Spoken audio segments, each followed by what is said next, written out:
ഒരു കാര്യം ഞാൻ ഉറപ്പ് പറയാം, ഈ ഒരു പായസം നിങ്ങൾ ആർക്കെങ്കിലും ഉണ്ടാക്കി കൊടുത്താൽ ഇതെന്ത് പായസമാണെന്ന് തിരിച്ചറിയാൻ അവർ കുറച്ച് പാടുപെടും. ആരും മനസ്സിൽ പോലും വിചാരിക്കാത്ത ഒരു ഐറ്റം കൊണ്ടാണ് നമ്മൾ ഈ പായസം ഉണ്ടാക്കിയിട്ടുള്ളത്. അപ്പോൾ നമുക്ക് നേരെ റെസിപ്പിയിലേക്ക് പോകാം. പതിവ് പോലെ കാഷ്യൂ നട്ട്സും കിസ്മിസും കുറച്ച് നെയ്യിലൊന്ന് വറുത്ത് മാറ്റി വെക്കുന്നുണ്ട്.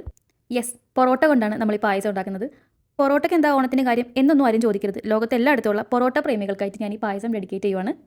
കാഷ്യൂ നട്ട്സ് ഒക്കെ ഫ്രൈ ചെയ്താൽ ബാക്കി നെയ്യിലേക്കാണ് ഈ പൊറോട്ട ഇട്ട് കൊടുക്കുന്നത്. ഒരു 3-4 മിനിറ്റ് ഒന്ന് റോസ്റ്റ് ചെയ്തെടുക്കണം. എന്നിട്ട് ഒരു പാത്രത്തിലേക്ക് തണുക്കാനായിട്ട് മാറ്റി വെക്കാം. ഈ സെയിം പാനിലേക്ക് ഞാൻ 1/2 ലിറ്റർ പാലാണ് ഒഴിച്ചു കൊടുക്കുന്നത്, പശുവും പാല്.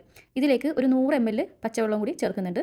ഇതൊന്ന് തിളക്കുന്ന ഒരു സമയമാകുമ്പോൾ ഇതിലേക്ക് ആവശ്യത്തിന് പഞ്ചസാര ചേർത്ത് കൊടുക്കുന്നുണ്ട്. പഞ്ചസാര നന്നായിട്ടൊന്ന് മെൽറ്റായി വരുന്ന സമയത്ത് ഈ ഒരു വൈറ്റ് കളർ മാറാനായിട്ട് ഞാൻ കുറച്ച് ശർക്കര പാനി ഇതിലേക്ക് ചേർത്ത് കൊടുക്കുന്നുണ്ട്. ഒരു 2-3 ടേബിൾ സ്പൂൺ മാത്രം.